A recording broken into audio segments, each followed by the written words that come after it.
Hi friends, నమస్తే అండి. ఎలా ఉన్నారండి? బాగున్నారా? నేనైతే బాగున్నానండి. మీరు బాగుండాలని కోరుకుంటున్నానండి.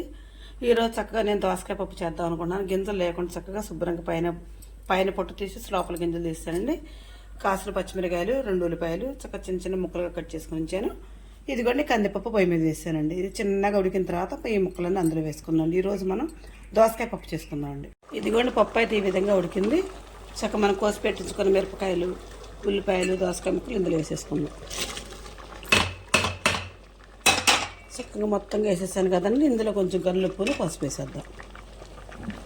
చిన్నగా సిమ్లో పెడదాం. దీన్ని నిదానంగా మగ్గుద్దాం చక్కగా.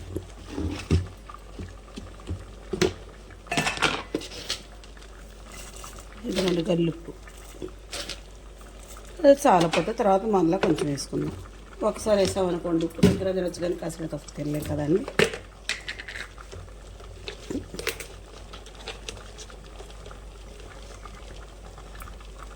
పసుపు, పసుపు గల్లిప్పేసా కదండి. చిన్నగా అది మగ్గరిద్దాం. సిమ్లో పెట్టేసుకుందాం. కొంచెం చిన్నగా మగ్గరిద్దాం.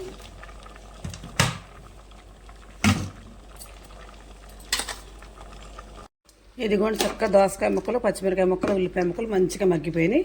ఇందులో కొంచెం చింతపండు రసం పోసుకుందామండి. కొంచెం పులుపు రావడానికి. అంటే దోసకాయ పులుపు లేదు కాబట్టి కొంచెం చింతపండు రసం పోసుకుందామండి.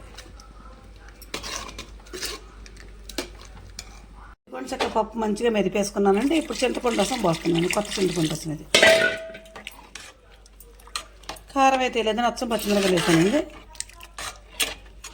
అసలే కందిపప్పు గ్యాస్ కదా అండి. దీని తగ్గట్టు మిరపకాయలు, కారం ఇవన్నీ వేసేస్తే మరీ ఇబ్బంది అండి. అందుకని చక్కగా 7 పచ్చిమిరకాయలు, 1 ఉల్లిపాయ వేసానండి. 2 దోసకాయలు, 1/2 కేజీ పప్పు. ఈ విధంగా చక్కగా పప్పు రెడీ అయింది. ఇప్పుడు మనం తాలింపు పెట్టి ఇందులో పోసేసుకుందాం. ఎందుకంటే తాలింపులో పోసుకుంటే బాగుంటుంది కదండి. పెద్దగా ఎక్కువగా ఉండే కూర కదండి. కొంచెం కొంచెం కూరలు అయితే బాండీలో పోసేసుకోవచ్చు. ఇప్పుడు ఇట్లా కాదండి. తాలింపు పెట్టి ఇందులో పోసేసి 1/2 గంట సేపు ఉంచుతాను పప్పును. మళ్ళీ వేడి వచ్చిందాక. ఆ వేడి ఎందుకంటే ఈ వాటర్ పోసాను కదా, కొంచెం సాయంత్రం కన్నా వాసన రాకుండా సెగ వస్తుంది అన్నమాట పప్పు. ఇప్పుడు తాలింపు రెడీ చేసుకుందాం. ఇది కూడా నూనె పెట్టేశాను కదా, నూనె కాగింది. ఎండుమిరపకాయలు వేసేస్తున్నాం.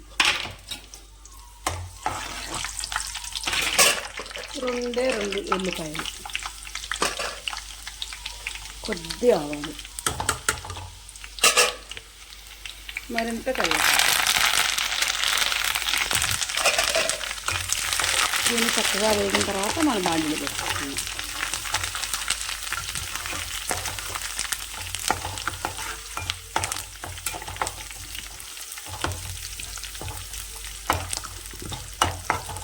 చక్కగా వేగింది కదండి. దీన్ని ఇప్పుడు మనం పప్పులో పోసేస్తున్నాం.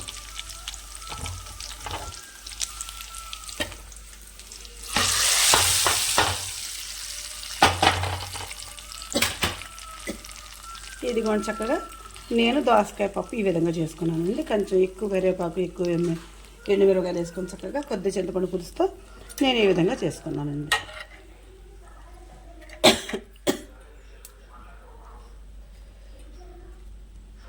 చూసారండి, ఈ విధంగా చక్కగా నేను పప్పు చేసుకున్నాను. నేను పప్పు చేసే విధానం మీకు నచ్చితే నాకు ఒక లైక్ అండి. Please subscribe.